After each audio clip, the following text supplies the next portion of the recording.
केजरीवाल जी को सम्मान दिया है क्राइम ब्रांच ने, आतिशी जी को भी सम्मान दिया है। आप आइए, आप प्रूफ कीजिए। 25 रुपए की इनकी औकात नहीं, 25 करोड़ इनको कौन ऑफर कर रहा है? ये सब इतने होने के बावजूद इतनी चोरी और सीनाचोरी डेली टीवी के ऊपर आके लोग। ये केजरीवाल जी की राजनीति का एक बहुत बड़ा हथकंडा है। जो लोग शीला दीक्षित के खिलाफ लंबी चौड़ी फाइलें लहराते थे, तो कहते थे कि मैं तो हम चोर नहीं है तो हमको डर किस बात का है? सीधा बात। अन्ना ने जो सीट दिया था, अन्ना का कोई जिंदगी में भूलेगा नहीं।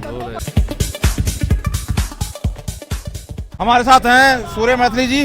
तो सर, ये आम आदमी को इतने सम्मान आए, लेकिन वो वहाँ नहीं पहुंचे। आज कोर्ट ने हार पास के 17 तारीख की डेट दे दी। क्या कहेंगे इनके ऊपर आप? देखिए, उनको पता है कि उन्होंने चोरी की है, उनको पता है उन्होंने घोटाला किया, उनको पता है कि उन्होंने दिल्ली के जनता के टैक्स के पैसे की लूट मचाई है। उन्होंने दिल्ली की गली गली के अंदर शराब के ठेके खोलकर दिल्ली के भविष्य को बर्बाद करने की कोशिश की है। और अब उनको यह भी पता है कि उन्होंने बिगर एलजी की परमिशन के एक कॉन्स्टिट्यूशनल ब्लंडर कर एक अपराध कर पॉलिसी को लॉन्च किया था अपने माफिया मित्रों को फायदा पहुंचाने के लिए। तो अब उनका जाना तय है, इसलिए वो डर के मारे जांच एजेंसी के सामने नहीं जा रहे हैं। लेकिन आप विश्वास रखिए, हमारे देश में संविधान है, कानून है, और बहुत जल्दी इनके ऊपर कार्रवाई होगी। इतने आरोप लगाते हैं, ये जितने भी आरोप लगाए, ईडी का भी ये छापा पड़ा कि भैया आपने इतने आरोप लगाए हैं कि 25 करोड़ में, लोग कह रहे हैं कि 25 रुपए की इनकी औकात नहीं, 25 करोड़ इनको कौन ऑफर कर रहा है?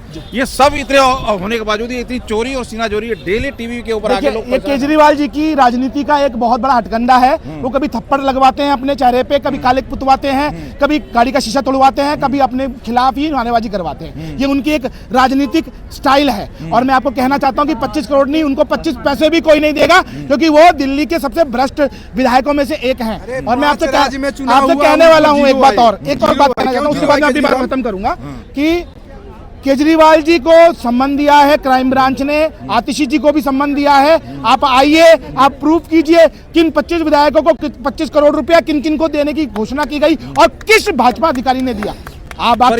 बाकी सिंपल सी बात है, झूठ के पैर नहीं होते, और इसी कारण ये लोग प्रेस कॉन्फ्रेंस क्यों करते हैं? सब चीजें केवल ये प्रेस कॉन्फ्रेंस करते हैं, इसके अलावा और कुछ नहीं करते हैं। दिल्ली में पहले ये बोलते थे कि हम जन लोकपाल लेके आएंगे, हर फैसला जो है वो एसएमएस के थ्रू जनता की चौपाल से लेंगे। लेकिन ना शराब को गली गली में खोलते टाइम में इन्होंने ले लिया, और बच्चों की झूठी कसम खाने कांग्रेस से सरकार बनाने के समय भी इन्होंने कोई एसएमएस बाजी नहीं करी। और मैं तो इतना ही कहना चाहता हूँ आपसे, 17 फरवरी को बोला, मैं ये कहना चाहता हूँ, जो लोग शीला दीक्षित के खिलाफ लंबी चौड़ी फाइलें लहराते थे, तो कहते थे कि मैं नीली वैगनार से बाहर नहीं निकलूंगा, मैं ना कोठी लूंगा, ना बंगला लूंगा, ना सिक्योरिटी लूंगा, ऐसे लोग दिल्ली की जनता में बैठे हुए हैं और वो दिल्ली को लूट रहे हैं। लेकिन अब इनका पाप का घड़ा भर चुका है। बहुत बहुत धन्यवाद। ये थे हमारे सूर्य मैथिली जी।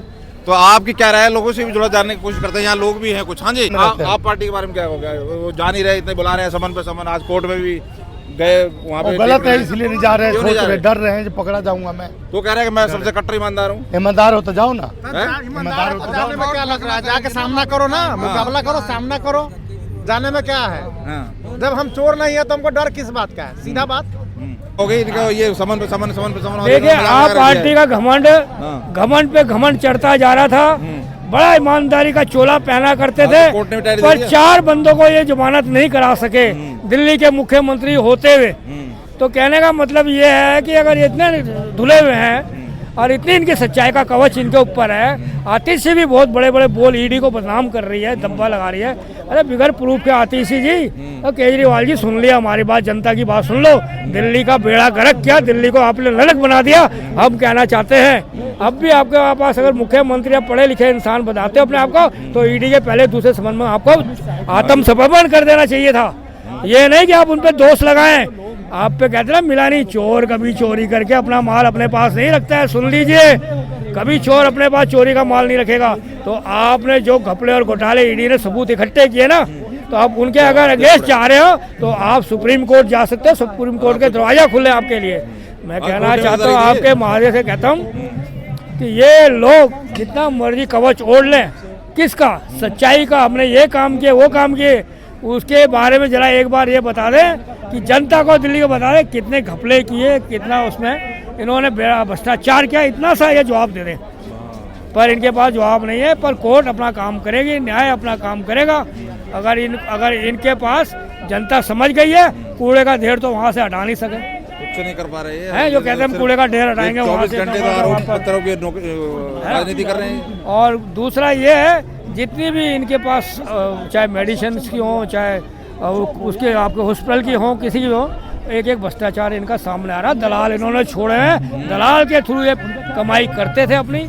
तो भाई आप बताइए, जब जिसने खुद सीट पे बैठ के काम ना किया हो और सारे अपने जो पद भार थे दूसरों को दे दिया था, वो अपने आप को बचा के रखेगा ना। यही तो राजनीति का इनका तरीका है। पर कहता हूँ अन्ना ने जो सीट दिया था, अन्ना का कोई जिंदगी में भूलेगा नहीं। बहुत बहुत धन्यवाद ललित जी। तो ये हमारे आपका भी धन्यवाद, बहुत बहुत धन्यवाद। तो ये है कुछ राय, आप कितना सहमत है जरूर हमें कमेंट करके बताएं। बहुत बहुत धन्यवाद, बहुत बहुत धन्यवाद।